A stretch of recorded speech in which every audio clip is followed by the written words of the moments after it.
ओम सहना अवत् सहनौ भुनक्तु सह वीर्यं करवावहै तेजस्विनावधीतमस्तु मा विद्विषावहै।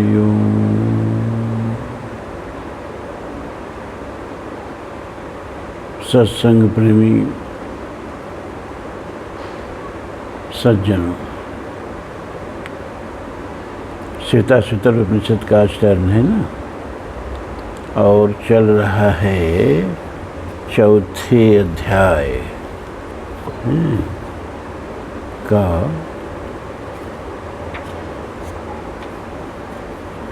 हाँ 21वां मंत्र, चौथे अध्याय का 21वां मंत्र। सप्ताह में एक दिन उपनिषद जरूरी है और रोज एक अध्यात्म के लिए 15-20 मिनट खर्च करते ही हैं और थोड़ी कथा भी सुनाते हैं ताकि आप लोगों का संस्कृति कल्चर, अपने अतीत का सम्यक ज्ञान रहे। इसके लिए महाभारत और रामायण जानना बहुत ज़रूरी है। जो नहीं जाने वो हिंदू ही नहीं है, इसलिए उसको भी एक अध्याय रोज सुना रहे हैं। रोज़ गीता के श्लोक पर आप लोगों को आध्यात्मिक कुछ न कुछ खुराक दी जा रही है और सप्ताह में एक दिन उपनिषद भी चल रहा है, तो आपके आध्यात्मिक संपूर्ण विकास का एक तरह से ध्यान रखा जा रहा है। तो मंत्र है अजात इत्येवं कश्चित् भीरु प्रपद्यते रुद्र यत्ते दक्षिणं मुखम तेन मां पाहि नित्यम।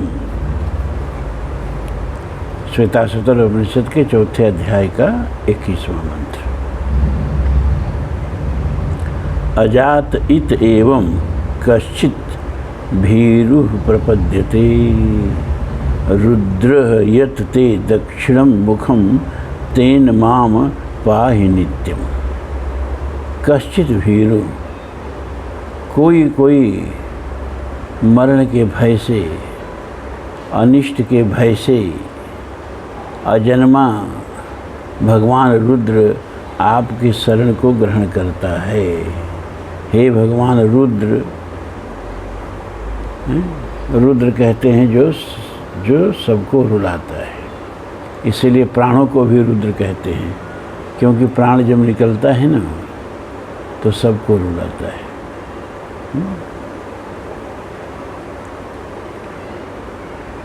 तो अजात इत्येवं कश्चित् भीरु प्रपद्यते रुद्रम यत् ते दक्षिणं मुखम तेन मां पाहि नित्यम।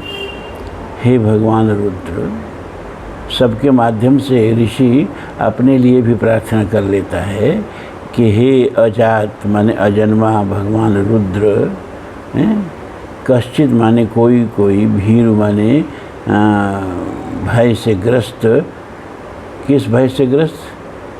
सुख दुख जन्म मृत्युवाद के भय से, सांसारिक भव बाधा के भय से ग्रस्त आपकी शरण को ग्रहण करता है। रुद्र यत् ते दक्षिणं मुखम तेन माम पाहि नित्यम। हे परमात्मा रुद्र, आपका जो दक्षिण मुख माने कल्याणकारी जो रूप है, यहाँ दक्षिण जैसे आप सुनते होंगे दक्षिणामुखी हनुमान जी, दक्षिणामुखी शिव जी। तो दक्षिणामुखी का मतलब होता है कि दक्षिण का मतलब होता है कल्याण। तो कल्याण की तरफ से जिनका रुख ही कल्याण करने का है उनको दक्षिणामुख कहा जाता है। तो जब दक्षिणा मूर्ति कहने का मतलब कल्याण में मूर्ति, इस बात को हमेशा मतलब ये ध्यान रखिएगा। कहा जा रही है वहाँ का तो मूर्ति दक्षिणामुखी है, इसका मतलब कि कल्याण करने वाली मूर्ति है। दक्षिण का मतलब है दक्षिण दिशा से नहीं, यद्यप दक्षिण दिशा को ही दक्षिणामुखी कहा जाता है, लेकिन दक्षिण दिशा कल्याण की दिशा कही जाती है। अब तो दक्षिण दिशा को हम लोग बुरा मानते हैं ना, भला नहीं मानते हैं, लेकिन यहाँ दक्षिण का मतलब कल्याण है।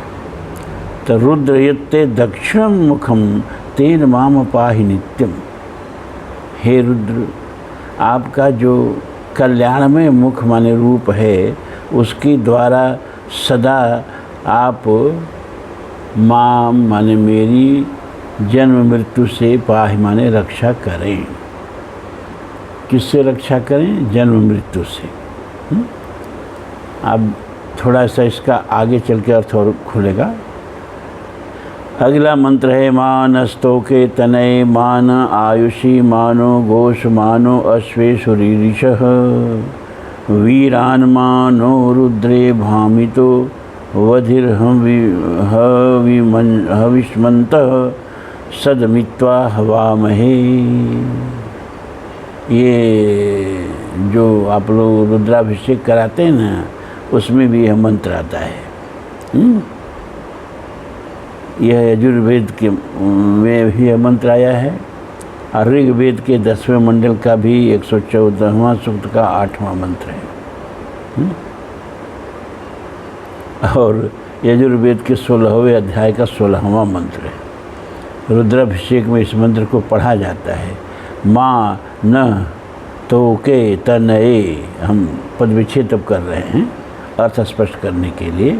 नस्तोके है तो विसर्ग जो है वो आधा स में बदल जाता है। तो माँ न तोके तनये माँ न आयुषी माँ नो घोष माँ नो अश्वेषु रीरिषः। रीरिषः माने नुकसान पहुँचाना, कम करना है। तो माँ माने मेरे, माँ माने मत यहाँ होगा। न तोके मतलब पुत्रों का पौत्रों का, तनय तोके तनय का मतलब पुत्रों और पौत्रों का, और मेरी आयु का, और मेरे गोश माने गोश गायों का, अश्वेश माने अश्वों को। हे भगवान रुद्र, आप नुकसान नहीं पहुँचाएं हैं, उनकी सब प्रकार से रक्षा करें, उनकी किसी प्रकार से नुकसान, उनको किसी प्रकार से हानि न पहुँचाएं। ये ऋषि प्रार्थना कर रहा है। वीरान्मा नो रुद्र भामितो वधिर हविष्मन्तः सदमित्वा हवामहे। और मेरे वीर पुत्रों को भी हे भगवान रुद्र, आप कुपित होकर के उनका अहित न करें, उनकी भी रक्षा करें। क्यों? वधी यानी उनका वध न करें, उनकी रक्षा करें। हविष्मन्तः सदमित्वा हवामहे। सदमित्वा माने सदा हम, हविष्मन्तः माने भेंट लेकर के, हवि लेकर के आपको हवामहे माने आपकी आराधना करते हैं। तो इसका अर्थ फिर से देख लें। माँ नस्तोके तनये, हे रुद्र, सबका संहार करने वाले को रुद्र कहा जाता है। प्रकृति के क्रोध को रुद्र कहा गया है। महाभारत में कहा गया है पापे पापा संजनयन्ते रुद्र ततो सर्वान् साधून् असाधून् हिनस्ति। महाभारत में कहा गया है कि पापियों के पाप से रुद्र पैदा होते हैं और तब वो साधु और असाधु दोनों को मार डालते हैं। तो वहाँ प्रश्न उठाया गया है, जैसे भाई अब प्रकृति के प्रकोप को भी रुद्र कहते हैं। अब केदारनाथ में ये दर्शनार्थी जितने गए थे, केदारनाथ में जो विप्लव आया था और हजारों लोग जिसमें मर गए थे डूब के पानी में, तो सब बुरे लोग थोड़े ही दर्शन करने केदारनाथ ही गए थे। अरे सब धार्मिक विचारधारा के तो ज़्यादा लोग गए थे। ये अलग की बात है कि वहाँ कुछ जो काम करने वाले थे, जो पिट्ठू उट्ठू वाले थे, जो ढोने वाले थे, वो मरे हुए लोगों के गले में से आभूषण, कान में से आभूषण और सब निकालते रहे। तो पापी लोग भी थे, वो पापी बच गए, ये देखिए आश्चर्य। और सज्जन साधु मर गए। तो उसमें कुछ पापी भी डूब के मरे होंगे, कुछ सज्जन भी डूब के मरे होंगे, कुछ सज्जन भी बच गए होंगे, कुछ पापिया बच गए थे जो चोरी कर रहे थे मरे हुए लोगों की।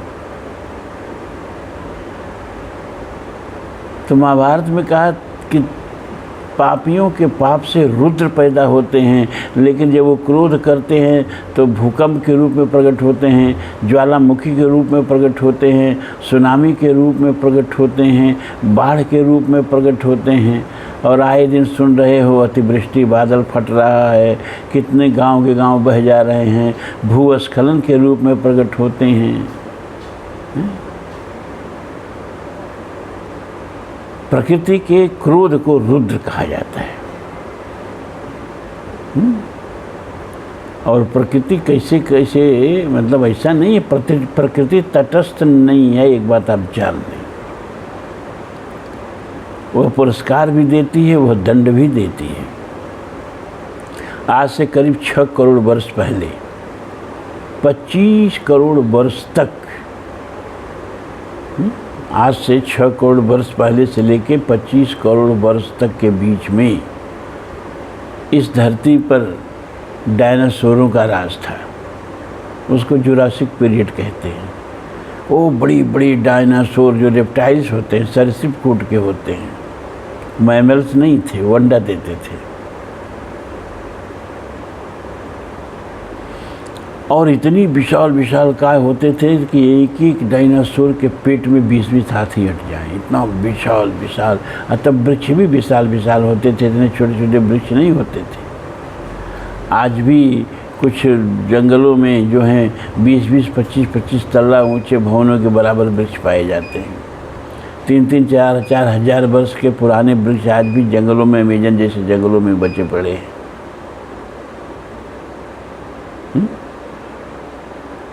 तो डायनासोरों ने एकदम धरती को आतंकित करके रख दिया, प्रकृति को एकदम मत करके रख दिया। तो प्रकृति ने उनका, जैसे कैनवस में कुछ लिखा जाए श्यामपट पर, फिर टीचर मिटा देता है ना, ऐसे उनको धरती के कैनवस से मिटा दिया। एक बाण छूटा अंतरिक्ष में कहीं से। वह बाण था करीब 10 किलोमीटर लंबा। हिमालय की पूरी लंबाई, ऊंचाई जो है 8 किलोमीटर है, उससे भी 2 किलोमीटर बड़ा एक उल्का पिंड, और हजारों किलोमीटर प्रति घंटा के वेग से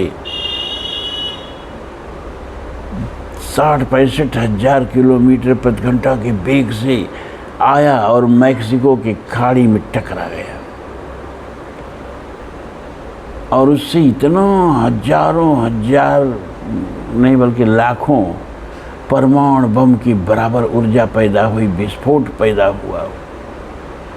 और उस विस्फोट से ये पूरी धरती को दहलाने वाले डायनासोर और उनके खुराक के लिए उठे हुए ऊंचे ऊंचे जंगल, सब कुछ जल के नष्ट हो गए। सब कुछ कई महीने बल्कि कई साल तक धरती पर सूरज की किरण ही नहीं आ पाई, इतना तो पहले धूल उड़ी थी।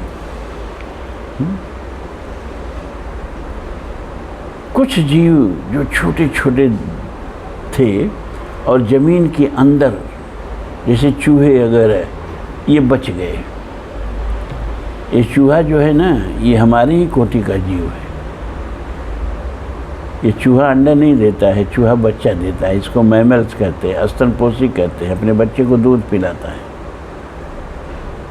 तो ये छोटे छोटे स्तनपोषी जीव जो धरती के भीतर बना करके बिल रहते थे, बच गए। वही हमारे पूर्वज हैं। अगर ये डायनासोर्स नहीं धरती से ख़त्म हुए होते और ये जो अंदर धरती के हमारे जो पूर्वज हैं, चूहे आदि, अगर ये नहीं बच गए होते तो आज हम नहीं होते। तो ये रुद्र का ये सब रूप देखिए। प्रकृति के साथ जब ज़्यादा छेड़खानी होती है ना, तो प्रकृति असंतुलित हो जाती है। और फिर वो अतिवृष्टि के साथ, अनावृष्टि के साथ, भूस्खलन के साथ, ज्वालामुखी के साथ, भूकंप के साथ, सुनामी के साथ, एवलांच के साथ दंड देने लगती है। प्रकृति के इसी क्रोध को रुद्र कहते हैं। और जब आप रुद्राभिषेक करते हैं ना, तो उसके पीछे यही कारण होता है, प्रकृति को मनाना। रुद्राभिषेक परोपकार की क्रिया है, इसीलिए इसका इतना ज़्यादा महत्व है। क्योंकि परहित सरिस धर्म नहीं भाई, अपर पीड़ा सम नहीं अधमाई। तो जैसे यज्ञ परोपकार का कृत्य है, क्योंकि यज्ञात भवत परजन्य, यज्ञ से बादल बनते हैं, बादल से वृष्टि होती है, वृष्टि से अन्न होते हैं, अन्न से प्राणी होते हैं।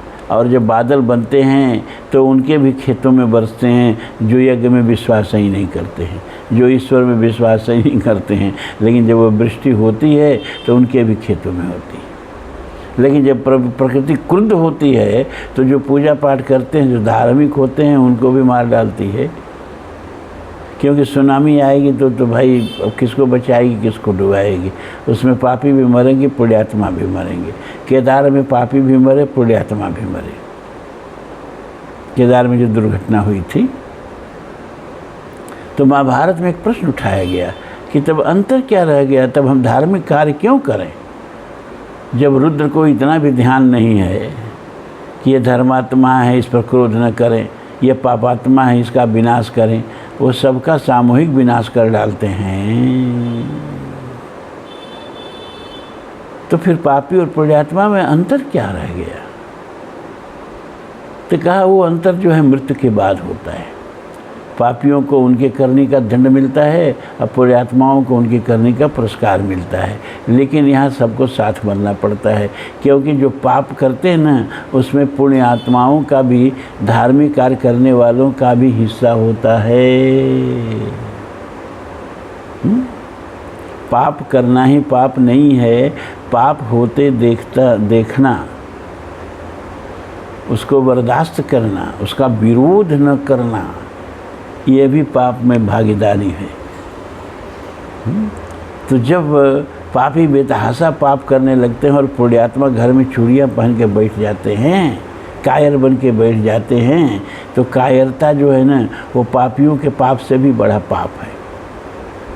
इसीलिए तो गीता में अर्जुन को धिक्कारते हुए भगवान कहते हैं, क्रैव्य मास्मगम पार्थ, अरे कायरता को प्राप्त मत हो रे, कैसा है तू, और तुम्हारी वीरता किस काम की है कि तुम्हारे सामने तुम्हारे औरत को भरी सभा में व्यवस्थित किया जा रहा है, उसका चीर हरण किया जा रहा है, और तू चुपचाप बैठा रहा। धिक्कार है तेरे पौरुष को।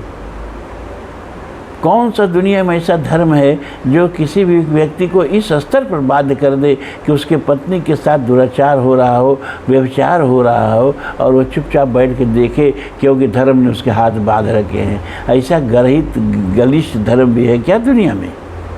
कौन सा धर्म था जो तुम्हारा हाथ बांध दिया था और तुम चुपचाप उस अत्याचार को देखते रहे? कायर कहीं का।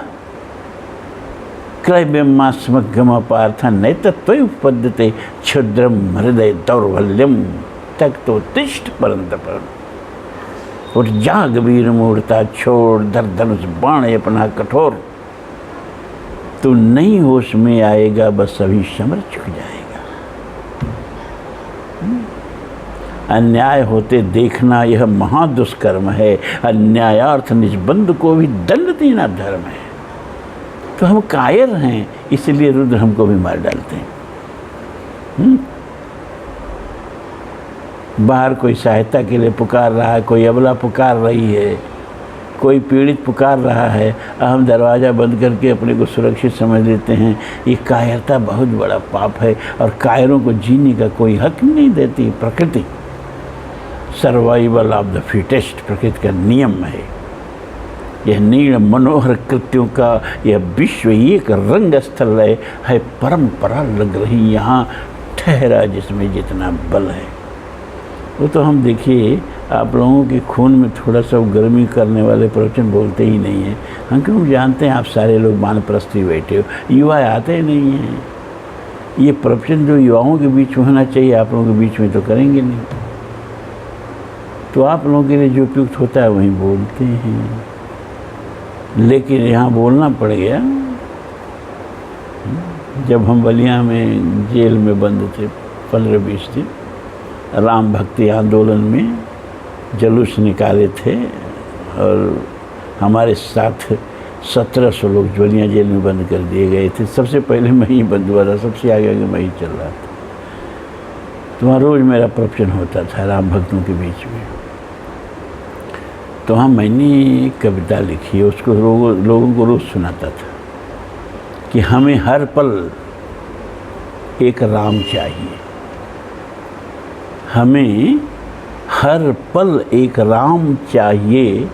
अगर राम जुल्म से लड़ने वाली हस्ती का नाम है,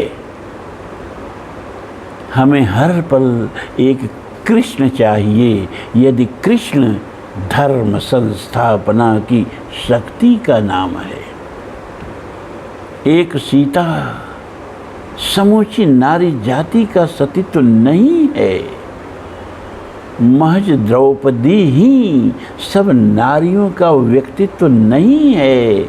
हमें हर सीता हर द्रौपदी के चीख का इंतकाम चाहिए।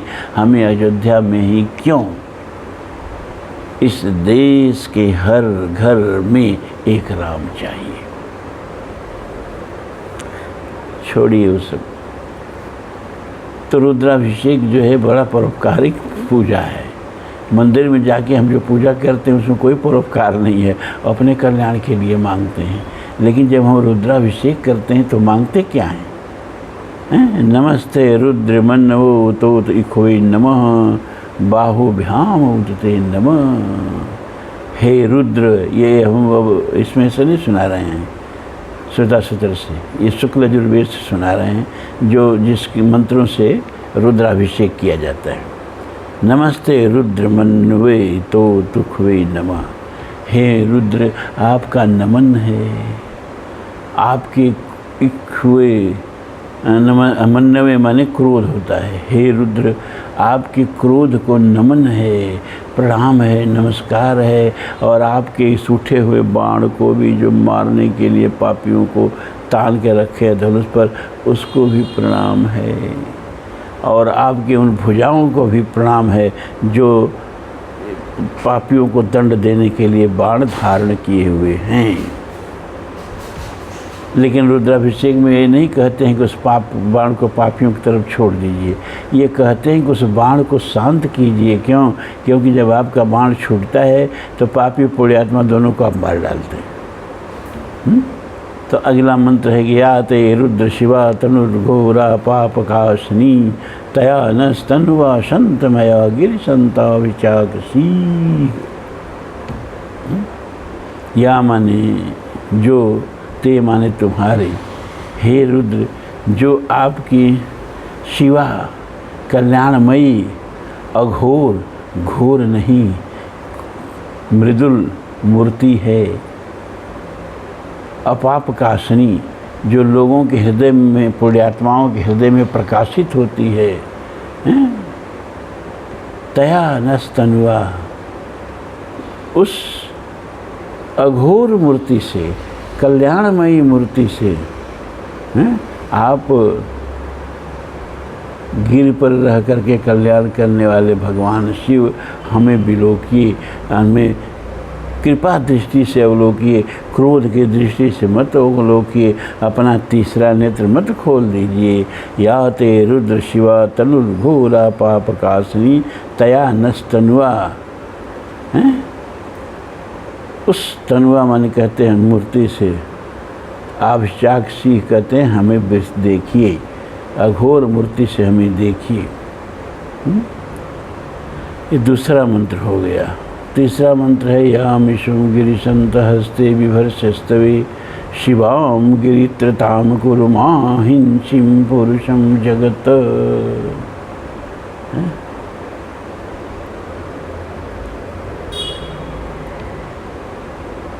हे रुद्र, तीनों लोगों को नाश करने के लिए जो आपने ये बाण धनुष पर चढ़ा रखा है, हे गिरि पर रहने वाले भगवान रुद्र, हम उस बाण को आप अपने तरकस में रख लीजिए। माँ हिंसी पुरुषम जगत, अपने पुरुष, अपने भक्तों को, अपने भक्त जनों को माँ हिंसिम, उनका विनाश मत कीजिए। इस तरह से रुद्र मतलब प्रार्थना हम करते हैं रुद्राभिषेक में। उसी रुद्र की यहाँ पर प्रार्थना की जा रही है। मान नस्तो के तनये मान आयुषी, इसको भी पढ़ते हैं रुद्राभिषेक में।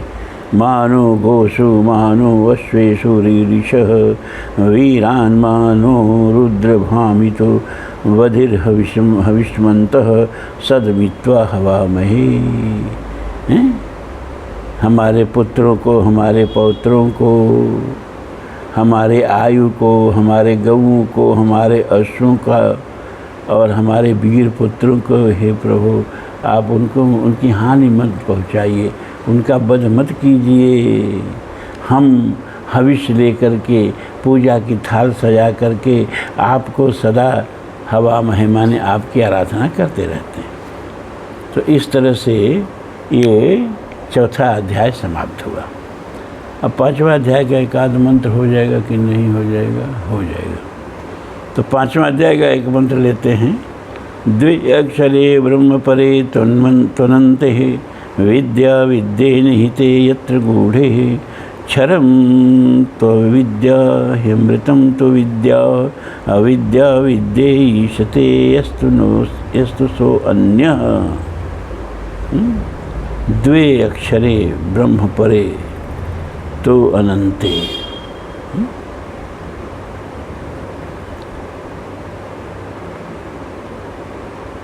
यत्र माने जिस, ब्रह्म परे माने ब्रह्मा से भी श्रेष्ठ, हिरण्यगर्भ से भी श्रेष्ठ। क्योंकि इसके पहले मंत्र में कह दिया गया कि जो हिरण्यगर्भ को भी पैदा होते हुए देखते हैं, मान लो जो हिरण्यगर्भ को भी पैदा करते हैं। ब्रह्मा माने हिरण्यगर्भ, वह समस्त चेतन का बीज जो समस्त प्रकृति में सर्वप्रथम पड़ता है और जिससे महत्त्व नामक भ्रूण तैयार होता है, उस ईश्वर के बीज को हिरण्यगर्भ या ब्रह्मा कहते हैं। वह दाढ़ी मूछ रखे हुए, चार मुंह रखे हुए, हाथ पाँव वाले मत समझना, ये सब कल्पनाएं आप लोगों को, बच्चों को जैसे कबूतर को पढ़ाया जाता है। अब ज़िंदगी में बच्चा कबूतर को बैठ के पढ़े तो साक्षर नहीं हो पाएगा, है ना। तो ये सब कबूतर क, खरहा ख, गधा क से आप लोगों को अक्षर ज्ञान कराया गया है। लेकिन अब जब अक्षर ज्ञान हो जाए तो ये कबूतर खरहा गधा को नहीं छोड़ेंगे तो वही खड़े रह जाएंगे नर्सरी के ही कक्षा में। आपके हमारे की तरह से उनके शरीर नहीं होते हैं, आँख नाक कान नहीं होते हैं। यह आपको मूर्त करके समझाया जाता है, और जब समझ में आ जाए तो मूर्तियों को छोड़ देना पड़ता है। ये बात अभी भी आप लोगों को चोट नहीं पहुंचा रही होगी, हम समझते हैं। द्वे अक्षरे ब्रह्म परे त्वनन्ते, यानी जिस ब्रह्मा, ब्रह्म परे माने ब्रह्मा से भी अपरे माने श्रेष्ठ, गूढ़े माने छिपे हुए, अनंते माने असीम, अक्षरे माने परम अक्षर परमात्मा में विद्या और अविद्या दोनों स्थित हैं। पहले शब्दार्थ देख लिए तो इसकी व्याख्या करेंगे। वही ब्रह्म। क्षरम यहाँ विनाशशील जड़ वर्ग तो अविद्या नाम से कहा गया है, और अविनाशी वर्ग जीव समुदाय विद्या नाम से कहा गया है। तो मन यथा जो विद्या विद्ये ईशते, विद्या और अविद्या दोनों पर शासन करते हैं, लेकिन दोनों से सर्वथा विलक्षण हैं, ऊपर हैं, श्रेष्ठ हैं। अब इसको समझाने के लिए गीता में चलना ही पड़ेगा, लेकिन पहले इसका भावार्थ देख लीजिए। द्वे अक्षरे ब्रह्म परे तो अनंते, विद्या विद्ये निहिते यत्र गूढ़े। जो ब्रह्मा से भी श्रेष्ठ हैं, जो अनंत हैं, और जो अक्षर माने अविनाशी हैं, और जिनमें विद्या और अविद्या ये दोनों प्रकृति जो है स्थित रहती है। विद्या अपर अविद्या दो हैं, तेके भेद सुनो तुम सो, विद्या अपर विद्या दो, एक दुष्ट से दुख रूपा, जाबस जीव पराभव कोपा, एक रचई जग गुणवश जाके, ब्रह्मा विष्णु सकल अवस्था के। तो विद्या और अविद्या ये दोनों प्रकार की जो माया है और जो ब्रह्म में ही छिपी रहती है और ब्रह्म से ही प्रकट होती है। क्षरम तो अविद्या, तो ये जो नाशवान जड़ वर्ग माया है, जो जड़ वर्ग संसार है, ये अविद्या माया है जो निरंतर बदलती रहती है। और जो इस बदलते हुए माया के बीच में इस चेतनांश बैठा है, वह विद्या माया है, वह जीव है जो अविनाशी है और वह इस परिवर्तन का साक्षी है। जो इस शरीर में बैठा है तो शरीर के बचपन का, शरीर के युवा अवस्था का, शरीर के वृद्धावस्था का, शरीर के मृत्यु का, शरीर के जन्म का, सबका साक्षी है। वह विद्या है। और विद्या और अविद्या दोनों से जो ऊपर है और जो दोनों पर शासन करता है, जो दोनों का स्वामी है और दोनों से पृथक है, ये जड़ प्रकृति से भी पृथक है और यह जीव से भी पृथक है, वो है परमात्मा है। अब इस बात को गीता में समझना है, बढ़िया समझना है तो 7वें अध्याय में गीता के चलना होगा। और पहले जड़ प्रकृति क्या है, क्षर प्रकृति क्या है, भगवान उसके बारे में बताते हैं। भूमिरापः नलो वायु खंग मनो बुद्धि रेव च अहंकारम इतीयम में भिन्ना प्रकृति अष्टधा। 8 प्रकार की प्रकृतियाँ जुड़ा दिए। भूमि आपः, यहाँ विसर्ग र में बदल गया है तो भूमि आपः, भूमिरापः नलो माने अग्नि, अनल माने अग्नि, भूमि आपः अनल, वायु खंग माने आकाश, वायु माने वायु जानते हैं, मन बुद्धि अहंकार, ये 8 प्रकृतियाँ जुड़ा दिया। ये भागवत की प्रकृति है, भागवत धर्म की प्रकृति है, सांख्य वाली प्रकृति नहीं है। ये 8 प्रकार की जो प्रकृतियाँ हैं, यही प्रकृति जो है जड़ रूपी संसार में व्याप्त है। इन्हीं से आपका शरीर भी बना है, इन्हीं से सारा संसार भी बना है। और इससे अलग अप्रेयम इतस्तन्याम प्रकृतिम विद्धि में पराम, इससे अलग में ये तो अपरम अप्रेयम, ये अपरा प्रकृति है। और इससे अलग जो है मेरी एक परा प्रकृति भी है। वो क्या है, जीव भूता महाबाहो, वो सारे जीव जो हैं वो परा प्रकृति हैं। इसी को यहाँ अपरा को अविद्या कहा गया है, परा को विद्या कहा गया है। उसी को यहाँ जो है अपरा और परा प्रकृति कहते हैं। परा प्रकृति माने जड़ वर्ग परिवर्तनशील संसार, और अपरा माने अपरिवर्तनशील, इस परिवर्तन का साक्षी चेतन अमल सहज सुख राशि ईश्वर अंश जीव अविनाशी, यह परा प्रकृति है। भगवान ने कहा 2 प्रकार की मेरी प्रकृति है, अपरा प्रकृति जिसके 8 भेद हैं, और इसके बाद जीव समुदाय जो है मेरी परा प्रकृति है। और हम क्या हैं तब, एतद्योनीन भूतान सर्वाणि तुपधार्यः, एतत् योनि भूतान, सारी प्रकार की जो प्राणी जड़ चेतन पैदा हो रहे हैं उनका यही परा और अपरा प्रकृति कारण है, जो सबको धारण किए हुए हैं। और हम क्या हैं, यानी परमात्मा कौन है, अहम कृष्णस्य जगतः प्रभो प्रलयस्तथा, इस सारे संसार को पैदा करने वाले, इस संसार को पोषण करने वाले, इस अविद्या इस अपरा प्रकृति को पैदा करने वाले, इस परा प्रकृति को पैदा करने वाले, और दोनों का पोषण करने वाले और दोनों को प्रलय करने वाले, ये मैं हूँ। मत्तः परतरम नान किंचिदस्ति धनंजय, और हे धनंजय अर्जुन, मेरे से ऊपर कोई नहीं है। और ये जितना भी जड़ चेतन है, मई सर्वमिदं प्रोतम सूत्रे मणिगणायु, जैसे सूत्र में माला की मनियाँ पिरोई रहती है और हर माला की मनिया के भीतर सूत्र होता है, अगर ये सूता न हो तो माला टूट के बिखर जाए। उसी तरह से सृष्टि के कड़कड़ में और हर चेतन के हृदय में, चेतन हमने यहाँ कहा, मनुष्य नहीं कहा, यहाँ एक कीट पर्यटन और बैक्टीरिया तक आ गया, सबके हृदय में मैं न रहूं तो सबका नाश हो जाए, सबको मैं ही धारण करता हूँ। ये तो कहा गीता के 7वें अध्याय में, चौथा, 5वां, 6वां, 7वां श्लोक। अब फिर इसी तरह का भाव है वो गीता के 15वें अध्याय में। बस अंतर यहाँ ये है कि यहाँ जड़ प्रकृति को भी प्रकृति कहा, अपरा प्रकृति कहा, और जीव को भी प्रकृति कहा, परा प्रकृति कहा है? और यहाँ जड़ प्रकृति को भी पुरुष कहा और जीव को भी पुरुष कहा। बस अंतर इतना ही है। करें द्वा इमो पुरुषो लोके क्षरस्यक्षर एव च क्षरः सर्वाणि भूतानि कूटस्थ अक्षर उच्यते।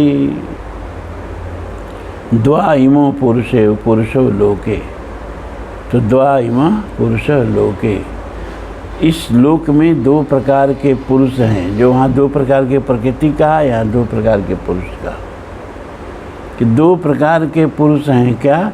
एक क्षर विनाशशील, जो प्रतिपल शरण जिसका हो रहा है, प्रतिपल शृणते इति संसार, जो जैसा है अभी वैसा नहीं है, प्रतिपल बदल रहा है। हम जब प्रवचन करने बैठे और अब जब उठेंगे दोनों के बीच में बहुत बह गए, मौत के समुद्र की तरफ कुछ और नज़दीक पहुंच गए।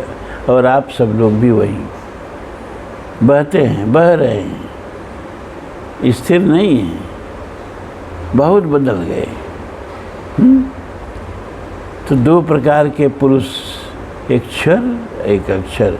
ये शरीर हमारा क्षर है, इस शरीर में हम अक्षर हैं।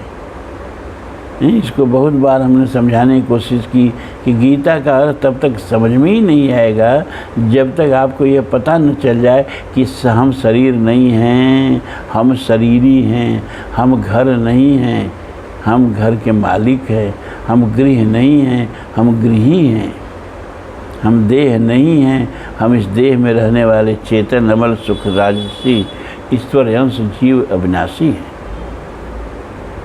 तो द्वा इमो पुरुषो लोके क्षरक्षर एव च, 2 प्रकार के पुरुष इस संसार में हैं, एक क्षरशील शरीर और एक शरीर में बैठा हुआ जीव। ऐसे मोटे मोटे में समझे तब समझ में आएगा। क्षर सर्वाणि भूतानि कूटस्थो अक्षर उच्यते। सारा भूत समुदाय में आपका शरीर भी आ जाता है। ये शरीर जो है ना, ये सब जड़ से बना है, ये सब भूत समुदाय का अंश है। तो सारा भूत समुदाय, पेड़ पत्थर जीव जंतु जितना उनका शरीर है, पदार्थात्मक जो भी जगत है, सबका शरीर भी पदार्थ से बना है। ये सब जो है क्षरणशील पुरुष है। और कूटस्थो अक्षर उच्यते, इनके बीच में जो मैं कहा ना, सूत्रे मणिगणा आयु, जैसे माला के हर मनिया में सूता होता है, वैसे सब में मैं भी बैठा हूँ, जड़ में भी मैं बैठा हूँ। तभी आज तो विज्ञान ये मानने लगा है कि कुछ भी जड़ नहीं है। अब हम विज्ञान की तरफ नहीं बढ़ेंगे। आप लोग कहेंगे कहा रोज रोज विज्ञान, लेकिन डबल स्पिरिट प्रयोग एक विज्ञान का, उसने सिद्ध कर दिया है कि जड़ कुछ नहीं है। ये जो कण हैं सब एटॉमिक पार्टिकल, जिनसे परमाणु के इलेक्ट्रॉन प्रोटॉन न्यूट्रॉन बने हैं, उनको सब एटॉमिक पार्टिकल कहते हैं। कहा कि उसमें भी भैया चेतना है। उनको जब निरीक्षण करो तो दूसरा व्यवहार करते हैं, और जब निरीक्षण न करो तो दूसरा व्यवहार करते हैं।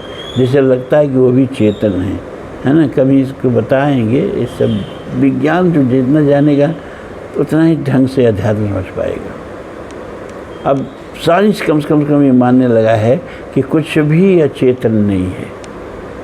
चेतन से, चूँकि स्वर्ण से बने हुए सारे आभूषण स्वर्ण ही हैं, मिट्टी से बने हुए सारे मतलब पात्र, चाहे जो भी रंग रूप आकार नाम हो, मिट्टी ही हैं। वैसे ही एकमात्र चित्त परमात्मा से, चेतन परमात्मा से उत्पन्न ये जड़ और चेतन समुदाय सब चेतन ही है। बस उसकी चेतना के वाइब्रेशन से हमारी चेतना का वाइब्रेशन मिल नहीं रहा है, इसलिए उस चेतना से हमारा साक्षात्कार नहीं हो रहा है। ये आज विज्ञान मानने लगा है। तो सब में चेतन बन के मैं बैठा हूँ।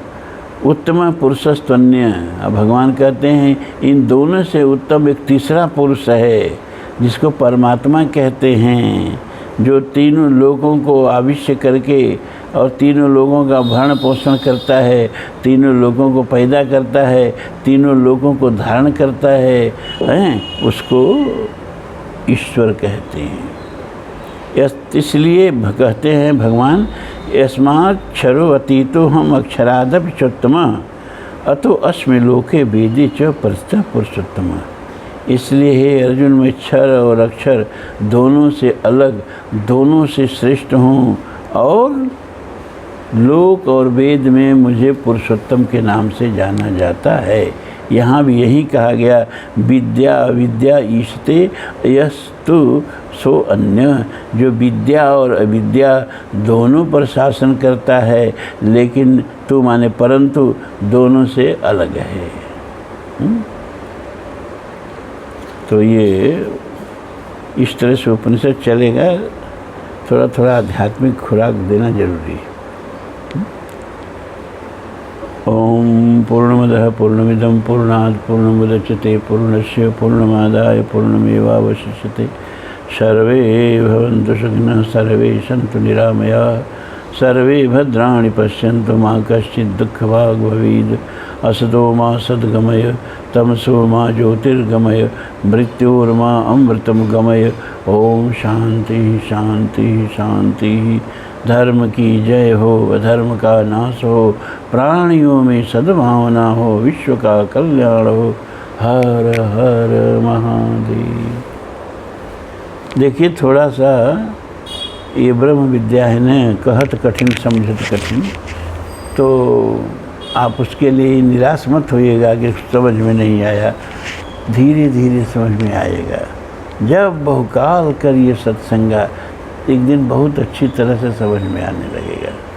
अभी ये तो शुरुआत है। अभी तो हमको लगता है ये 585वां अभी एपिसोड बना है। जब कम से कम 2000 एपिसोड सुन लेंगे हमारा, और इसके बाद जब भगवान करें हम आप दोनों को आयु प्रदान करें, तो अब फिर तो आप लोग साधारण श्रोता नहीं रह जाओगे। अभी तो शुरुआत है, नर्सरी कक्षा के विद्यार्थी हो आप।